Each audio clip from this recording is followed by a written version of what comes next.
Bonjour à toutes et à tous, content de vous retrouver pour une petite formule un peu différente de d'habitude, mais on a quand même mis une recette, deux recettes. Voilà, je vais vous laisser les regarder et puis après je vous ai mis aussi donc le projet et je voudrais vous faire partager ce projet, ceux de la chaîne, puisque c'était la volonté de Fiona, de construction de ces deux habitations.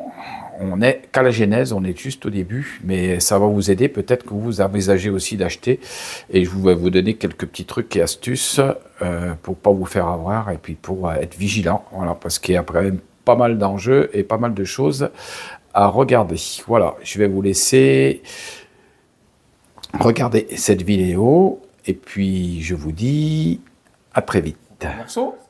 Vous prenez une pâte feuilletée que vous déroulez. Donc là, c'est le modèle. Hein, une pâte brisée, excusez-moi. Pâte brisée, hein, je répète.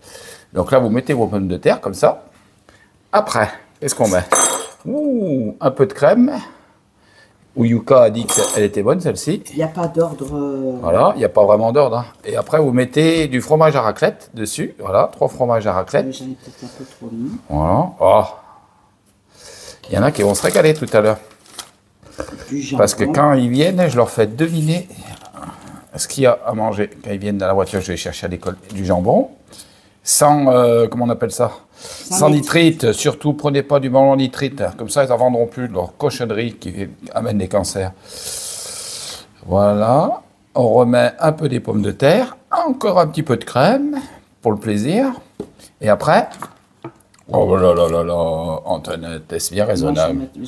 Allez, on en met 2 petits morceaux de fromage. Là. Je sais où j'en suis. Alors, après, on reprend du jambon. Vous faites un multicouche, quoi. Voilà. Allez. Encore du jambon. Après. Alors, après, comment on fait? Il y en a 2 de près, là. Voyez? Là, je peux remettre un peu de... Allez, bon, allez, on en remet un petit peu quand même. Faut que ça ait du goût.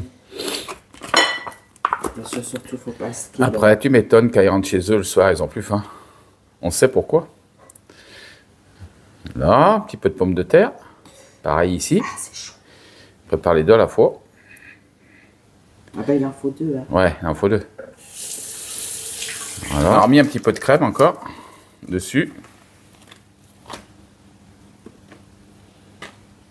Allez, il reste des bouts de jambon. Allez, on va les finir. On va pas garder ça. Voilà.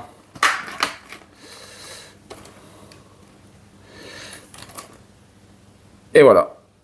On fait des entailles sur toute la pâte, toute la profondeur de la pâte.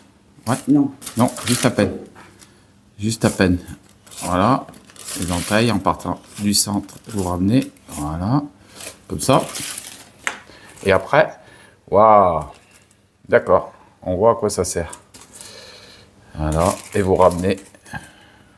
Hop. De chaque côté. Pour faire comme un petit bandage. On dirait un bandage. Bandage de pâte. Voilà. Nickel. Comme elle est un peu souple, elle s'étire. Tranquille. Après, on essaye de bien fermer, sinon tout sort. Ouais, faut bien fermer comme il faut. Parce que sinon, ça va tout sortir.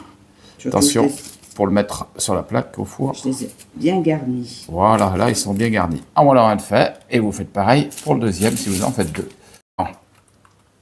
On va mettre un jaune d'œuf. Je vais le mettre là. Voilà, on le met sur la plaque. Voilà. Voilà le beau... Attends, parce que comme je me suis mal prise. Voilà, il faut en mettre 2. Donc on en met 2, préchauffer le four à 180-200 degrés. 10 minutes avant, n'oubliez pas. Voilà. Après. Voilà. Et allez, un bon petit peu de jaune d'œuf pour donner la couleur dorée. Voilà. Et après, vous allez le mettre au four. On m'a dit, Antoinette, 20-25 minutes à surveiller. Parce que comme les pommes de terre sont déjà cuites à la vapeur, donc c'est juste pour faire cuire la pâte. Donc ne mettez pas trop longtemps, sinon ça va brûler. Ça va pas être bon. Voilà, et pour faire cuire le fromage qui est à l'intérieur. Ça va être bien. Ça va être beau. Allez, je vous reprends. Fermer les trous si on voilà, peut. s'il y a des trous dans la pâte, vous fermez bien. Bien que ce soit hermétique, que ça cuise dans son jus, que ce soit pas trop sec. Et allez, c'est parti pour enfourner 180 degrés pendant 20-25 minutes. Attention, mais voilà, ça va être bon, ils vont se régaler. Sorti du four, ça va être super bon. Et les petits, ils attendent ça avec impatience. Et comme ils aiment pas Vous avez vu, mamie, comme elle cuisine bien, avec des petites pommes de terre isolées aussi. Et ben c'est trop bon. Ça va être bon, hein? Hein? Ça va être bon? Ouais, Liana? Oui. Ouais. Qu'est-ce que t'en penses? Qu'est-ce que t'en penses? Quoi? Qu'est-ce qu'il y a? Qu'est-ce que tu veux? C'est trop bon ce que ma fille l'a fait. Ouais, merci. Alors, je voulais raconter une petite histoire qui m'avait bien plu cette semaine. Vous savez, des fois, on a des anecdotes dans la semaine. En fait, c'est une personne qui est avec une personne croyante et c'est un écrivain. Le gars n'est pas croyant. Et il écrit et puis à un moment, eh bien, je ne sais pas pourquoi, mais il tombe de sommeil, il est très fatigué et puis il s'endort. Et la personne qui est à côté de lui, comme il écrivait un poème, eh bien, finit le poème qu'il était en train d'écrire et renverse l'encre à côté. Il ouvre la fenêtre et il s'en va. Et devinez, qu'est-ce qui se passe? Son ami l'appelle et lui dit « Tu sais pas ce qui m'est arrivé ?» Et il lui dit « Bah non, quoi ?» C'est la personne innocente. Il lui dit « Eh bien, je me suis endormi, j'écrivais mon poème. Et ben mon poème, il était écrit à la fin et la fenêtre était ouverte. Et l'encre renversée. Et il dit, comment tu peux expliquer ça? Et le gars lui dit, ah, je crois que j'ai trouvé. Comment t'as trouvé? Explique-moi. Il dit, oui, oui. En fait, il y a un chat qui est rentré par la fenêtre. Il a pris le stylo, il l'a trempé dans l'encrier et il a fini le poème et il a renversé l'encrier en partant. Mais il lui dit, mais tu me racontes n'importe quoi. Mais c'est pas possible ce que tu me racontes. Et il lui dit, bah tu vois, ce que je suis en train de te raconter. Pour un encrier et un poème qui est inachevé et que tu comprends pas pourquoi il a été achevé comme ça, eh bien, pour le monde entier, quand on voit les planètes qui tournent les unes autour des autres, il dit comment un Dieu que toi tu te dis incapable d'écrire et de rallonger ton poème, il pourrait pas faire le monde entier. Voilà. Alors, du coup, même pour un poème, tu crois pas que ça s'est fait par hasard, puisque quand je t'ai dit que c'était le chat, t'as pas cru. Eh bien, alors, comment ne pas croire que le monde tel qu'il est, les planètes qui tournent les unes à terre des autres, la Terre qui est au bon endroit, il n'y ait pas un créateur. Voilà ce que je voulais vous dire. Ça m'a vraiment touché. Donc, à méditer et à réfléchir. Alors, comme promis, je l'avais dit, comme pour ceux qui prennent la chaîne en route ou qui vont s'abonner en cours de route sur cette chaîne. Alors, d'où vient cette chaîne? Eh bien, elle vient de ma fille, de notre fille Fiona, qui, après de plusieurs maladies, un cancer du sein et un cancer du pancréas avec une métastase au foie, est décédée il y a 1 an et demi maintenant. Et donc j'avais repris sa chaîne où justement elle témoignait de ce qu'elle vivait, de ses hauts et de ses bas aussi. Elle avait encouragé énormément de personnes et c'est pour ça qu'on a décidé de reprendre la chaîne afin de justement de rester en contact avec les gens qui l'ont suivi, qui l'ont encouragé aussi et les gens qu'elle a elle-même encouragés. Justement, ce que ça a produit, c'est qu'on a une autre fille qui était en Normandie et qui est venue nous rejoindre ici sur Saint-Étienne, à côté de Saint-Étienne, dans la plaine du Forêt, plus exactement. Et on avait entrepris de faire une maison intergénérationnelle. Donc on voulait en fait acheter un bâtiment et par exemple avoir une partie de bâtiment qui serait à nous, avec mon épouse Antoinette et puis mon fils Maël. et une autre partie pour ma fille, mon gendre et ses 3 enfants. On avait trouvé au bout d'une quinzaine de visites, pour vous dire qu'il faut vraiment visiter beaucoup de bâtiments, parce qu'en fait c'est là que vous pouvez faire la comparaison. Ça c'est un conseil que je vous donne, ne vous jetez pas sur la première chose venue, vous feriez une erreur. Et donc du coup, eh bien ce bâtiment qu'on avait choisi, qu'on avait trouvé, qui allait parfaitement, on trouvait qu'il allait parfaitement, il y avait quelques travaux à faire, il y avait une chambre à ajouter, une salle de bain, eh bien, une personne qui l'a pris avant nous, juste quand on a fait la proposition, on avait préparé tous les papiers, mais la vendeuse a préféré donner le choix à l'autre personne. Donc, on a dit, ben, c'est que là, on ne doit pas habiter là. Donc, comme on est chrétien, on avait prié pour ça. Bon, on a dit, bah, c'est que ça ne doit pas être ça. Et en effet, quelques temps plus tard, on s'est aperçu que ça aurait été très compliqué, puisque ma fille n'avait pas encore de travail. Mon gendre n'avait pas encore ses fiches de paye. Je pense que ça aurait été très très compliqué pour avoir le crédit, et je pense que le projet aurait avorté. Donc maintenant, on a trouvé un terrain, et je voulais justement, vous qui êtes de la chaîne ou qui allez vous abonner, vous parler justement du choix d'un terrain. Comment on fait pour faire un choix de terrain, et apporter mon expérience, mais aussi, ça peut être aussi des choses que vous avez vécues, vous pourrez partager sur la chaîne. Donc, je vais essayer de faire point par point, d'abord, les enjeux et le contexte, pour vraiment savoir ce que nos politiques, parce que les politiques, c'est important, puisque ça influe sur les lois du territorial. Donc, les Grenelles de l'environnement et les directives européennes, maintenant, poussent les collectivités et les communautés de communes et les métropoles, justement, à densifier le cœur de ville. Ça veut dire quoi? Ça veut dire qu'avant, par exemple, un bâtiment avait 1500 ou 2000 mètres carrés de terrain, et qu'ils autorisaient les permis pour 2000 mètres carrés de terrain, et qu'on ne pouvait pas forcément agrandir. Alors que maintenant, les lois obligent justement à densifier le cœur de ville, c'est-à-dire que beaucoup de terrains, s'il y a des maisons, par exemple c'est le cas de nos voisins, qui avaient un terrain de 2000 mètres carrés, et finalement ils l'ont partagé en deux, ils ont fait 2 maisons. Donc là c'est accepté parce qu'il y a une densification dans le cœur de ville.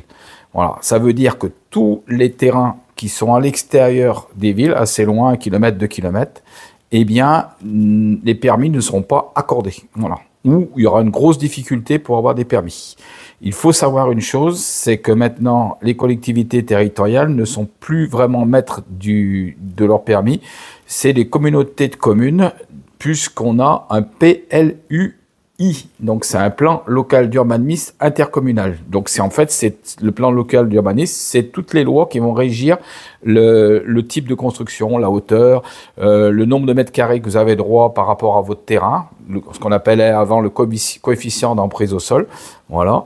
Et bien toutes ces lois, il faut les comprendre pour pouvoir dire, tiens, si je veux acheter un terrain, où je vais pouvoir plus facilement trouver du terrain. Donc, sachez que tous les bâtiments qui sont à l'extérieur, les terrains qui sont à l'extérieur des villes, vous aurez une grande difficulté pour avoir un permis de construire. Pourquoi? Parce qu'en fait, les directives européennes obligent les communautés de communes et les collectivités à faire construire d'abord et en priorité le cœur de la ville, c'est-à-dire tout ce qui se trouve dans le centre de ville. Donc, vous allez pouvoir trouver des terrains plutôt dans le centre des métropoles ou des villes. Maintenant, il y a d'autres solutions.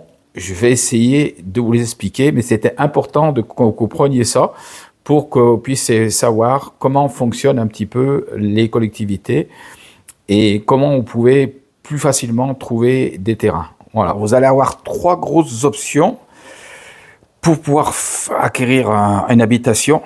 C'est une rénovation, ou prendre un terrain avec déjà une petite habitation qui soit en ruine, abîmée, une vieille ferme ou un vieux bâtiment classé en G avec un bout de terrain, ou acheter un terrain nu. Voilà les 3 grosses options. Elles ont leurs qualités et elles ont leurs défauts forcément. Donc si vous achetez par exemple, la première option c'est d'acheter une maison pour la rénover, il faut savoir que j'ai passé 25 ans sur une vieille ferme, une grosse ferme qu'on a rénovée pendant 25 ans, et que c'est énormément de travail. Pourquoi? parce que souvent, c'est des maisons qui ont des gros murs. Donc, les ouvertures ne sont pas adaptées par rapport à des fenêtres normalisées. Vous allez devoir retoucher toutes les fenêtres. Chaque fois que vous allez faire un devis, eh bien, forcément, ça sera beaucoup plus cher, puisque les entreprises, eh bien, vont passer énormément de temps pour reprendre les ouvertures. Si c'est de la pierre, c'est encore pire, parce que les pierres sont mises en quinconce, et donc quand vous démontez une pierre, vous allez les démonter sur une grosse partie, plus grosse partie que prévu, et forcément, vous allez avoir un impact budgétaire assez important. En plus de ça, c'est que dans la rénovation, chaque fois qu'on lance un chantier en rénovation, on compte un aléa de chantier. Un aléa de chantier, c'est-à-dire que c'est une partie de la somme qu'on met de côté en sachant qu'il peut y avoir des surprises. Et il y en a tout le temps, et l'aléa de chantier, il est souvent bouffé et on le dépasse souvent. Savoir que si vous faites la rénovation, va vous coûter beaucoup plus cher. Voilà, parce que vous allez pouvoir trouver un tuyau, pensiez par exemple un tuyau d'égout qui pensait être bon, et puis finalement il est complètement pourri, il faut refaire toute la conduite. Donc ça c'est souvent ce qu'on retrouve, parce que c'est caché et vous ne le voyez pas au jour où vous allez acheter. Donc ce que je vous conseille si vous partez sur la rénovation, c'est de faire un bon diagnostic au départ. C'est-à-dire d'avoir des gens qui sont autour de vous, qui vous entourent et qui connaissent bien, et qui puissent faire un diagnostic sur la charpente, le couvert, sur les murs, bien savoir dans quoi vous allez vous lancer. Il y a une parole qui dit si tu dois bâtir une tour, regarde si tu as de quoi la bâtir avant. Voilà. Donc sachez-le bien que la rénovation, c'est pas simple, parce que vous allez pouvoir vous trouver des fois avec des poutres qui sont abîmées, et puis finalement vous pensiez conserver un plancher, et puis après avec les calculs, ben, vous apercevez que le plancher, il ne va pas accepter les contraintes que vous allez lui imposer. Et donc, vous allez mettre, par exemple, je donne un exemple, une isolation phonique sur le plancher, et puis eh ben, on rajoute du poids, et le plancher ne va pas tenir. Voilà, il va fléchir trop au-dessus des tolérances, et vous êtes obligé de tout casser. Donc ça, c'est toutes des choses qu'il faut faire très attention en rénovation. Maintenant, on est parti sur le choix du terrain. Donc, il y a encore deux autres options. Soit vous achetez un terrain avec une maison en ruine, ça peut être une petite maisonnette qui fait 60 mètres carrés ou 70 mètres carrés.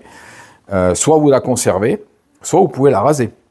Maintenant, là, ce qu'il va falloir faire, c'est vous renseigner et demander si vous avez le droit d'agrandir. Est-ce que la mairie ou la collectivité territoriale, la communauté de communes va vous accorder le moyen d'agrandir sur cette maison? À ce moment-là, vous pourrez envisager sur le bien qui est actuellement construit sur la maison, d'en faire soit un garage et de faire une habitation neuve à côté. Comme ça vous économisera de l'argent. Soit de refaire une habitation neuve complètement à côté, si c'est possible. Là, l'avantage, si vous voulez, c'est que vous allez avoir le fait déjà d'avoir une maison qui est construite, comme sur une rénovation. Une rénovation, vous avez déjà l'avantage d'avoir le bien qui est construit, donc vous n'avez pas les matériaux à acheter, vous n'avez pas la toiture à acheter si elle est bonne, ça c'est toujours pareil, hein, et vous n'avez pas à acheter non plus les matériaux pour les murs. Donc ça c'est le gros avantage, vous allez gagner un petit peu là-dessus. Et donc, le fait d'acheter une maison avec un terrain, vous allez avoir le prix de la maison avec le terrain, et bien du coup, ça va vous diminuer le prix au mètre carré du terrain. Et puis, c'est peut-être l'endroit, avec la rénovation, vous allez pouvoir acheter une maison en dehors de village ou en dehors de la ville, parce qu'il y a des gens, comme moi, on préfère être un petit peu en dehors pour pas avoir certaines contraintes liées à la ville. Voilà. Mais c'est à vous de voir selon ce que vous aimez. Il y a des gens qui aiment mieux la ville et qui aiment mieux être près du centre-ville. Ça, c'est un choix. Et c'est à vous de faire ce choix sur le terrain. Voilà. Donc, il y a la troisième option qui est le terrain nu. Voilà. Donc là, vous pouvez acheter un terrain nu. Donc, vous regardez sur le Bon Coin ou sur les annonces pour tout ce qui est, que ce soit une maison ou que ce soit en rénovation ou une maison déjà avec un terrain. Voilà. Et quand vous avez trouvé l'annonce, eh bien, en tout cas, il faut faire très attention parce qu'il y a des terrains qui peuvent être en lotissement. Donc, s'ils sont en lotissement, eh bien, peut-être qu'il y a des frais de lotissement. Ça, faut bien faire attention, faut le demander. Faut demander aussi l'état des lieux du lotissement, c'est-à-dire qu'il y a des réglementations du lotissement. Est-ce que vous allez pouvoir mettre des murs? Est-ce que vous allez pouvoir, je sais pas, parce que je donne un exemple, par exemple, il y a des contrats collectifs qui interdisent, par exemple, de mettre des vélos sur des balcons. Donc voilà, donc il faut bien regarder avant que vous partiez sur un lotissement. Et puis le lotissement, ça va nécessiter peut-être aussi des frais, mais il va y avoir aussi un avantage du lotissement, c'est que vous avez normalement tout vos réseaux de tirés dans le terrain. Donc là, vous n'aurez plus qu'à vous raccorder directement dans les boîtes, ce qui va vous coûter beaucoup moins cher. Voilà, donc on refera une vidéo, on va faire une vidéo justement sur le prix d'un terrain, qu'est-ce qu'on doit débourser pour pouvoir construire une maison. Voilà. Et donc, est-ce que le terrain est plat? Voilà, parce que si vous avez un terrain en pente dans un lotissement, je vais vous donner un exemple. Par exemple, l'autre jour, je téléphone à une agence, ils vendaient un terrain dans un lotissement, très bien. Je lui dis, est-ce qu'il y a les égouts? Elle me dit, il y a tout, il y a les égouts.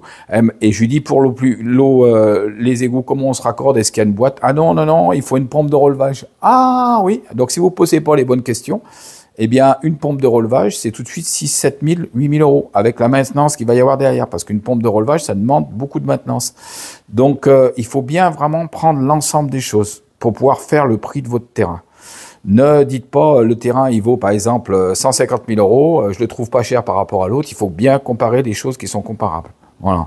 Sachez qu'un terrain plat, en général, il coûtera moins cher, mais il faut toujours se référencer. S'il y a un lotissement, il va y avoir une étude G1. C'est quoi une étude G1? C'est une étude géotechnique qui va vous donner la nature du sol. Est-ce que c'est en zone sismique? Si c'est en zone sismique, il va falloir compter plus de renforcement au niveau des armatures béton. Est-ce que le terrain est en zone argileuse? Voilà, ça vous pouvez le regarder sur Internet. Il donne toutes les infos en tapant sur Google ou sur l'intelligence artificielle, vont vous donner toutes les infos. Si le terrain est en pente, un terrain en pente nécessite forcément beaucoup plus d'argent parce qu'il va falloir sortir plus de terre. Est-ce que les terres que vous allez sortir et vous allez les payer? Est-ce qu'on peut les stocker sur le terrain ou pas? Voilà. Donc déjà, par rapport à un terrain plat, vous allez avoir cette différence. Une différence, souvent, il va falloir faire un soubassement en béton et il va falloir faire un ferraillage spécifique. Donc, il y aura une étude béton armé à faire, quoi qu'il en soit. Et donc, ça va vous rajouter de l'argent sur le terrain. Est-ce que le terrain est viabilisé? Si c'est un terrain qui n'est pas en lotissement, voilà. Donc, je vous donne l'exemple du nôtre, par exemple. Le nôtre n'est hors lotissement. Donc, le désavantage de ça, c'est qu'il va falloir se raccorder nous-mêmes à la route. Donc, est-ce qu'il y a une route qui passe à proximité? Est-ce qu'il y a les réseaux? Donc ça, vous pouvez le savoir en téléphonant à la mairie et ils vont vous donner les services concessionnaires, donc le service des eaux pour brancher l'eau.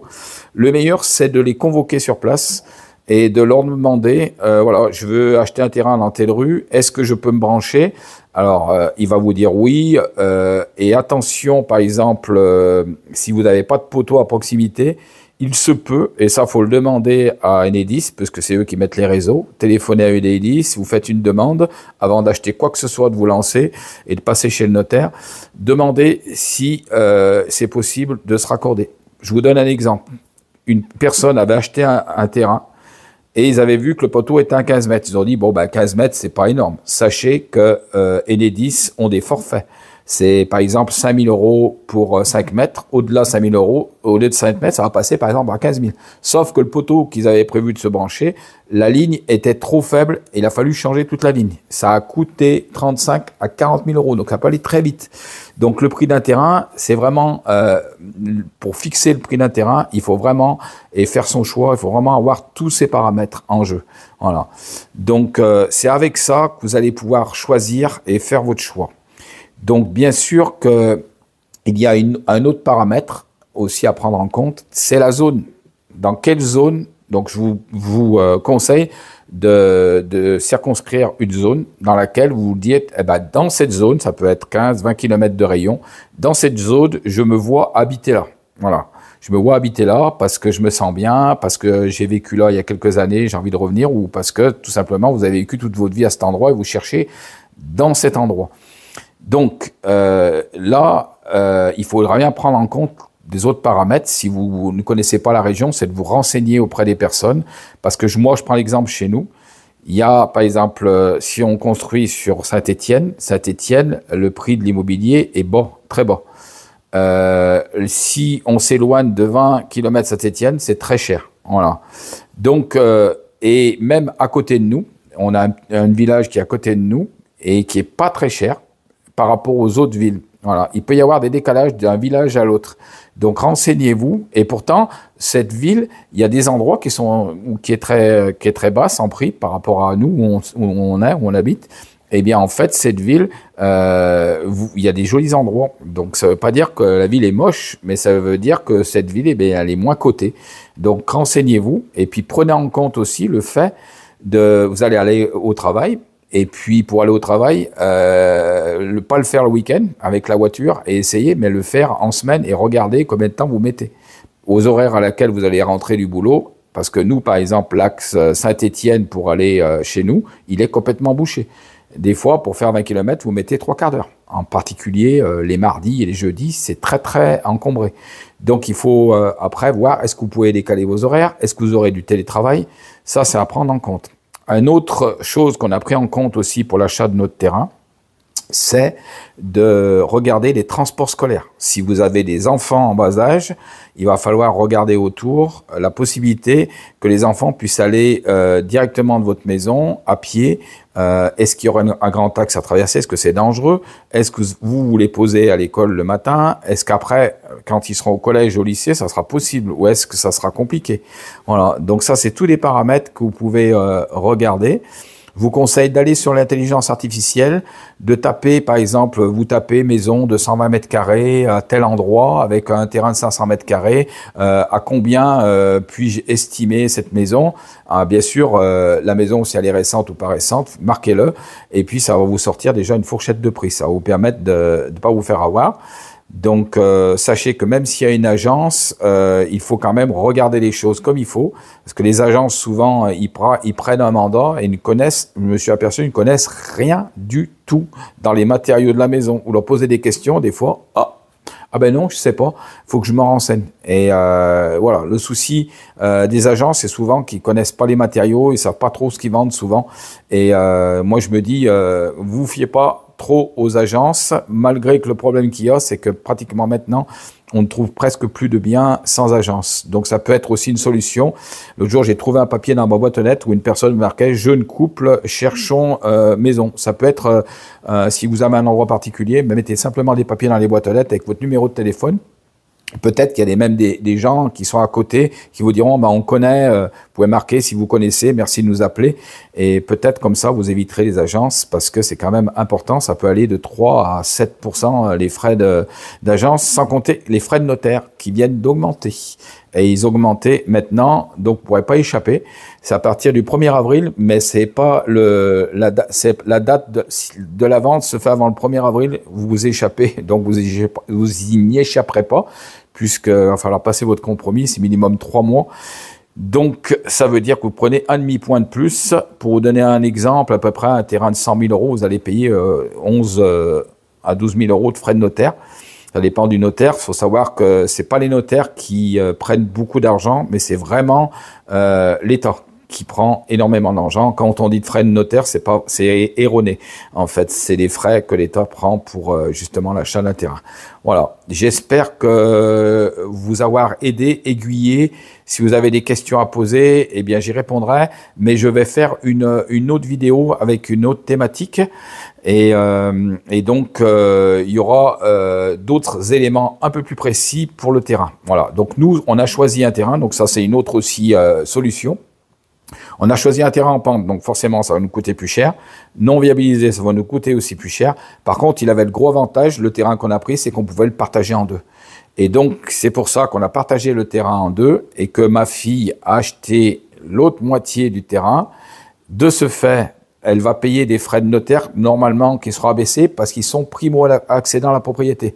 Donc, si vous n'avez jamais acquéri de biens dans votre existence, vous êtes primo-accédant à la propriété, vous avez, je crois, des frais de notaire réduits. Ça reste à confirmer, mais normalement, c'est ça. Voilà. Donc, ça a permis, en fait, d'avoir un terrain qui soit beaucoup moins cher que d'acheter 2 terrains séparés. C'est vrai que c'est un peu plus compliqué, un terrain en pente, mais par contre, il y a l'avantage indéniable.